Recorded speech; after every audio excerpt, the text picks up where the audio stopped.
Gwen Sarandrea.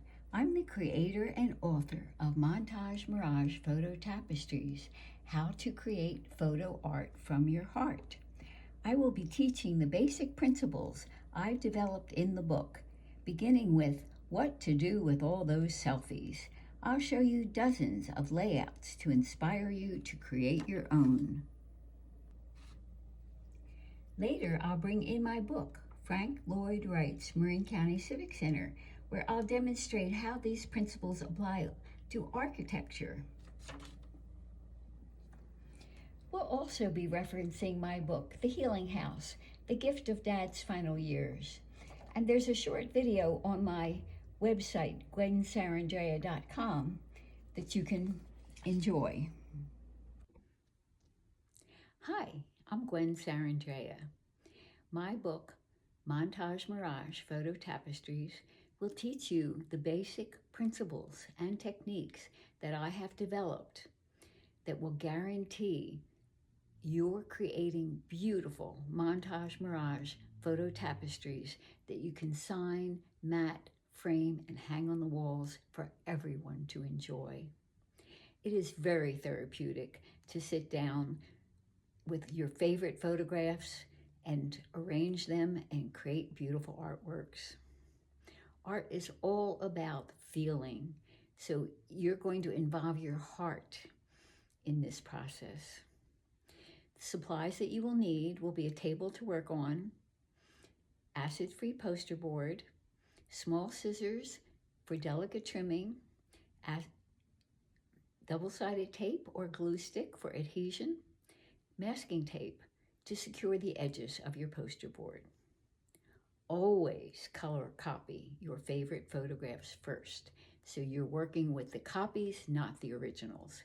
You're going to be cutting and trimming the essence of these photographs, and if you cut away too much, you want to be able to revert back to the original, uncut, treasured photograph. The basic Montage Mirage style consists of selecting harmonious and often sequential photographs, trimming them down to their essentials, embellishing them if you wish, arranging them into beautiful patterns, and framing them to put on your walls. Every time you walk past a Montage Mirage that you love, your heart will open and a smile will come on your face. The first thing to do is select a theme. You want to select similar photographs at first, harmonious, that go together. If you have a lot of selfies, that's an easy way to do it. When my granddaughter T was born, I started taking copious photos of her and making montages. We'll start with the baby photographs and progress into more sophisticated arrangements. If you just substitute your photographs for one of the arrangements and add your own embellishments, you will have a one-of-a-kind piece that is customized for you. So let's begin. The outlines of head and body are trimmed to create profiles, then placed in descending order from the largest headshot to the smallest on the left. This technique establishes roundness and is a strategy to make raw edges disappear under other images. The pink and blue teddy bears and tiny elliptical balloons bring a sense of whimsy appropriate for a baby. They act as an interface between photos that ties them together into a whole. The largest photo of T sitting up anchors the bottom left. Equilibrium is maintained with 3 photos in the bottom right corner of T struggling to get down and out of her mother's arms. In the far right, she's screaming and Charlene is screaming with her. Holding her for very long was almost impossible. She was always squirming, climbing, and moving. In the top of the inner oval, Tashana is climbing over the sofa. These details infuse the montage with her personality. The full-body rocking horse extends beyond the oval at the bottom and provides grounding. Pink flowers adorn empty space while connecting photos. First, 3 large photos were arranged as the focal point, with the blushing rose below, so it appears as though Tashana's resting on the flower. Everything was trimmed from these photos except her head and torso, and the bottom edges are tucked under the flower.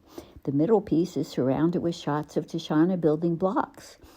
Top right caught her with closed eyes as the stock tumbles. Blocks provide the theme act to consolidate photos as well as adding dimension and light against the dark background.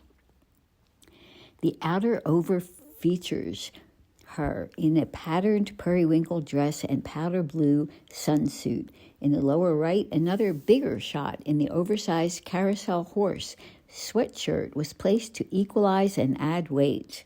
Most of the outer photos are profiled along her body.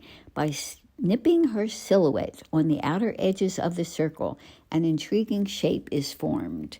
Bookcases provide the indoor setting, blocks vanish under other pictures.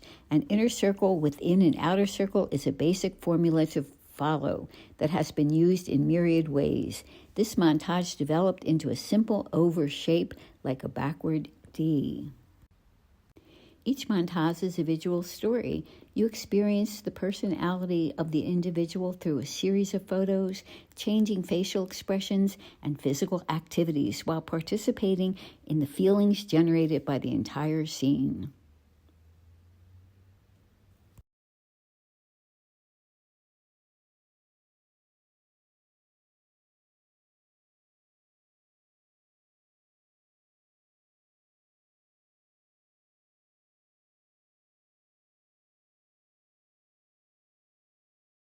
When Michael sent me skydiving photos, I couldn't resist turning them into thumbs up. You experience the emotional tension of the jump, the concentration, daring, and thrill, vicariously. Michael is literally flying through the air with his arms spread wide like a bird's wings. Montage Mirage transformed these photos into an event to remember. The smallest, most distant ones with lots of sky and clouds are positioned at the top. Situating the plane here produces the mirage that they're jumping out as it's flying, even though they were not yet airborne. The sky images merge into each other, giving a sense of space and provide an expansive feeling of skydiving. Gradually, they simulate falling by becoming bigger and closer until they're standing on the ground. These photos are alternated in succession and size for emphasis and clarity. The largest close-up allows the action to flow in a triangular array. Can you see the invisible parallel lines going from corner to corner? The yellow of the suits from the middle to the bottom also constitutes an oval. Experiment by moving the pictures around each other until you like how they're arranged. Thank you for joining.